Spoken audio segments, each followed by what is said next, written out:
हमारे YouTube channel एकता समाचार को सब्सक्राइब कीजिए, शेयर कीजिए, बेल के बटन को दबाएं और नई नई खबरें देखें। धन्यवाद। हमारे बीच राष्ट्रपति पुरस्कार प्राप्त कर चुके और वागड़ क्षेत्र में अच्छी सेवा देने वाले हमारे बीच है निदेशक साहब। सर, पहले तो एकता समाचार में हम आपका स्वागत करते हैं। सर, आप शिक्षा जो आपके समाज की है उसमें आपको अध्यक्ष बनाया गया है, तो बताइए इसके बारे में, ये चमत्कार कैसे हुआ?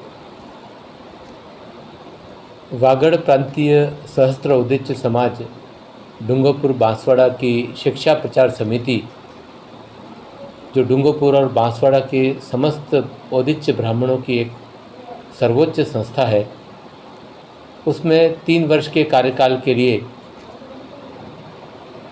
चुनाव होते हैं। और इस बार मेरा सौभाग्य है कि सभी समाजजनों ने निर्विरोध रूप से अध्यक्ष का निर्वाचन किया है।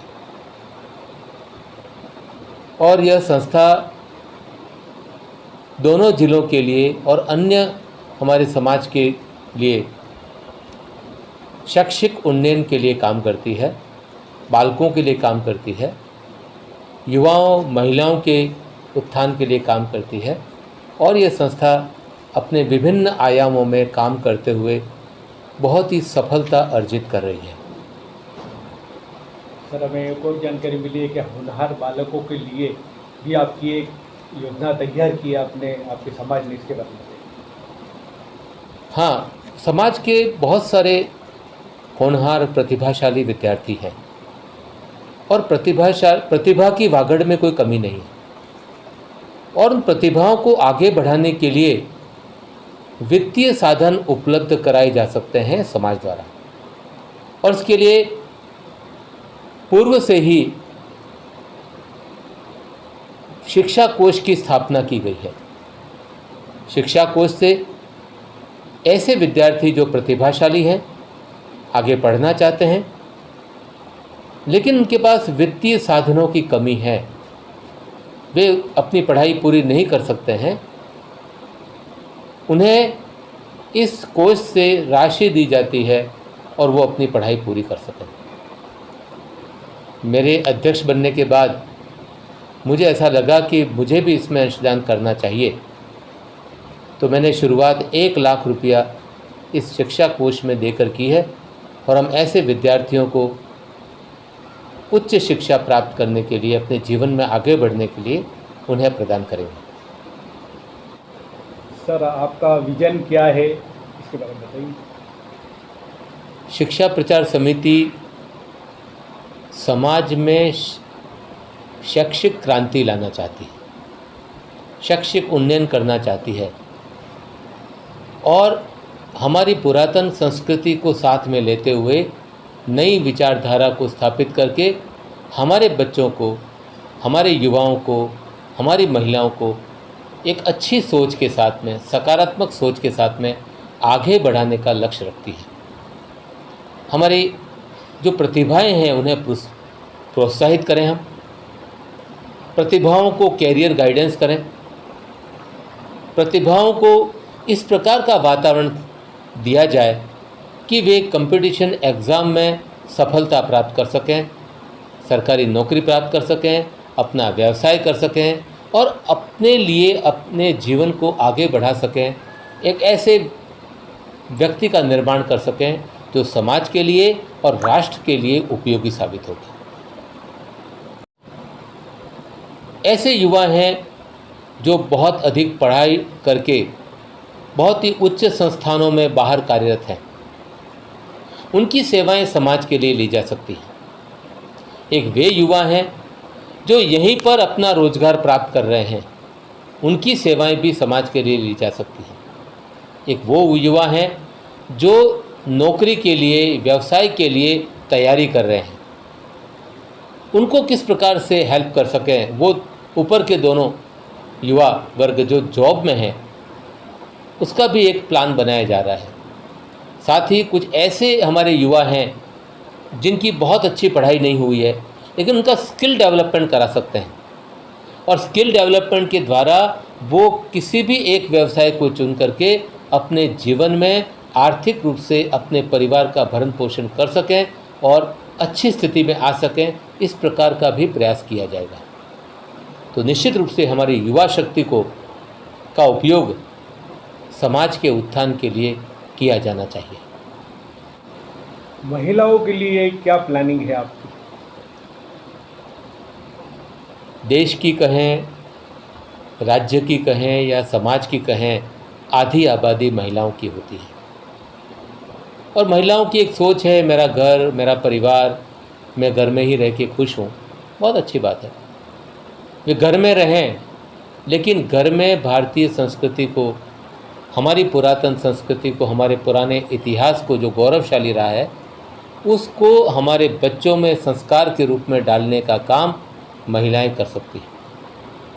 साथ ही महिलाएं अपना स्वरोजगार कर सकती हैं, एक नई सोच पैदा कर सकती हैं, समाज के लिए बहुत उपयोगी हो सकती है। हम नारी शक्ति को जगाने के लिए उनका एक समूह बनाएंगे, उनसे बातचीत करेंगे और वो किस प्रकार अपना रोल अदा कर सकती हैं। वे चाहें तो सरकारी नौकरी में जाएं, वे चाहें तो अपना व्यवसाय करें, वे चाहें तो समाज के जो गरीब वर्ग है उनको कैसे सहायता कर सकते हैं, समाज के जो अन्य लोग हैं उनको किस प्रकार से वो अपनी सहायता के द्वारा उनको आगे बढ़ा सकते हैं। सब प्रकार की महिलाएं हैं और वो अपने अपने ढंग से अपनी अपनी जगह पर अच्छा काम कर सकती हैं। ऐसा वातावरण बनाने की आवश्यकता है।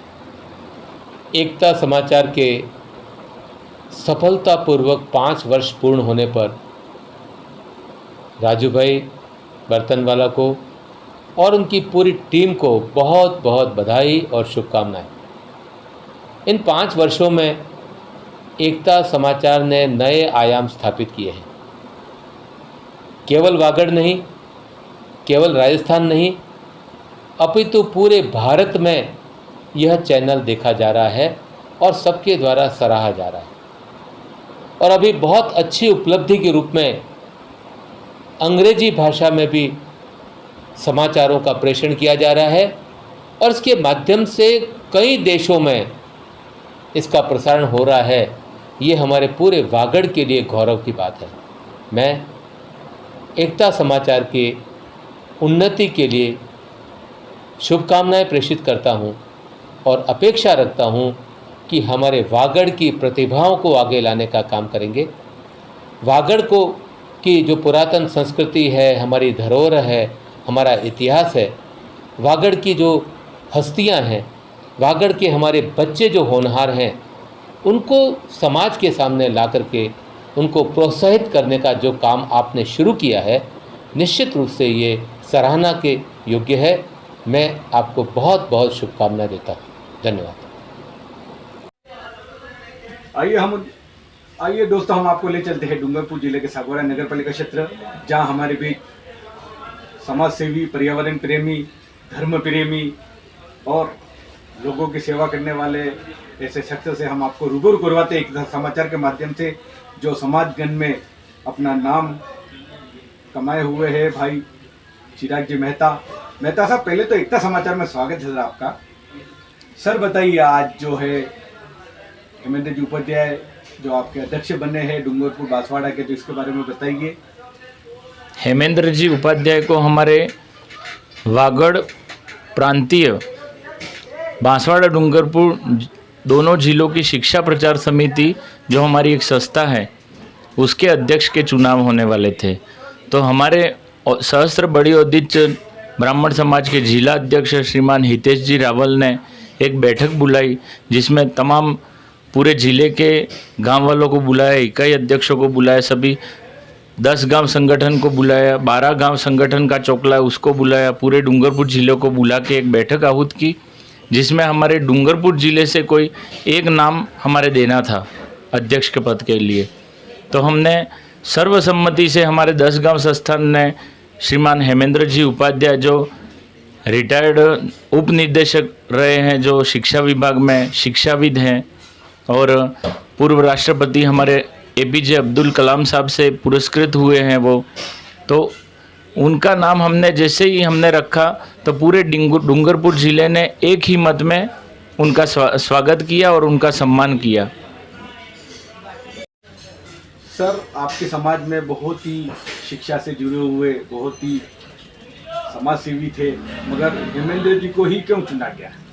सर, वो हमारे पूरे डूंगरपुर ज़िले में जो रिटायर्ड शिक्षा विभाग में उप निदेशक से के पद से रिटायर हुआ हो वैसा पहला इंसान है और सरल स्वभाव के इंसान हैं, रिटायर्ड हो चुके हैं, उसके बाद भी अभी गोवर्धन विद्या विहार में उनकी सेवाएं भी दे रहे हैं वो निःशुल्क। और उनसे बढ़ के हमको कोई अच्छा चेहरा लगा नहीं। और हमारे पूरे डूंगरपुर ज़िले के सहस्त्र बड़ी औदिच्य ब्राह्मण समाज ने, पूरे समाज ने एक मत में उनका नाम स्वीकार कर लिया। और हमारा पहल हमारा 10 गांव संगठन ने की थी और पूरे ज़िले ने उसका समर्थन किया। इनके बनने से आपके समाज में क्या फ़ायदा होगा वो बताइए। समाज में तो वो विद्वान है, इसलिए वो अध्यक्ष का पद संभालते ही उन्होंने 1 लाख रुपए की उन्होंने घोषणा कर दी। हेमेंद्र जी ने तत्काल 1 लाख रुपए की घोषणा की। और बांसवाड़ा ज़िले का भी मैं सम्मान करता हूँ। बांसवाड़ा ज़िले के पूरा ज़िला बड़ा ज़िला है, वहाँ पे भी एक शिक्षाविद है, एक से बढ़ के एक। लेकिन वहाँ पे हमारे डूंगरपुर ज़िले ने एक राय उतार के हमने हेमेंद्र जी का नाम रखा और पूरे बांसवाड़ा ज़िले ने स्वागत किया उसका फैसले का। और उसी दिन जिस दिन नामांकन भरना था उसी दिन दूसरे किसी ने फार्म भरा नहीं और हमारे हेमेंद्र जी को निर्विरोध अध्यक्ष बनाया, जिसके पूरे डूंगरपुर एवं बांसवाड़ा ज़िले में औदिच्य समाज में खुशी की लहर है। और युवाओं में भी खासा जोश दिखा था चुनाव को लेकर। युवाओं में व्हाट्सएप ग्रुप बनाए थे, उसमें भी उन्होंने अच्छी रुचि दिखाई थी युवाओं ने और इसका अच्छा ही परिणाम हमको मिलेगा समाज को। हमें एक और जानकारी मिली है कि यहाँ होनहार प्रतिभावान जो छात्राएं अभी जो अध्ययन कर रहे हैं, जो पढ़ाई कर रहे हैं, इनके लिए भी आपके समाज ने एक निर्णय लिया है कि इनको आगे अगर कहीं कलेक्टर बनना हो या इंजीनियर बनना हो तो उनके लिए भी जो निर्णय लिया उसके बारे में बताइए। वो हमारे जो बांसवाड़ा डूंगरपुर शिक्षा प्रचार समिति के पूर्व अध्यक्ष दिनेश जी भट्ट साहब थे, उन्होंने शिक्षा कोष की स्थापना की थी और उसी कोष में हेमेंद्र जी ने 1 लाख रुपये दिए। और ज़रूरत पड़े तो हम हेमेंद्र जी के साथ में पूरे दोनों जिलों में घूमेंगे और भी कोष की अगर व्यवस्था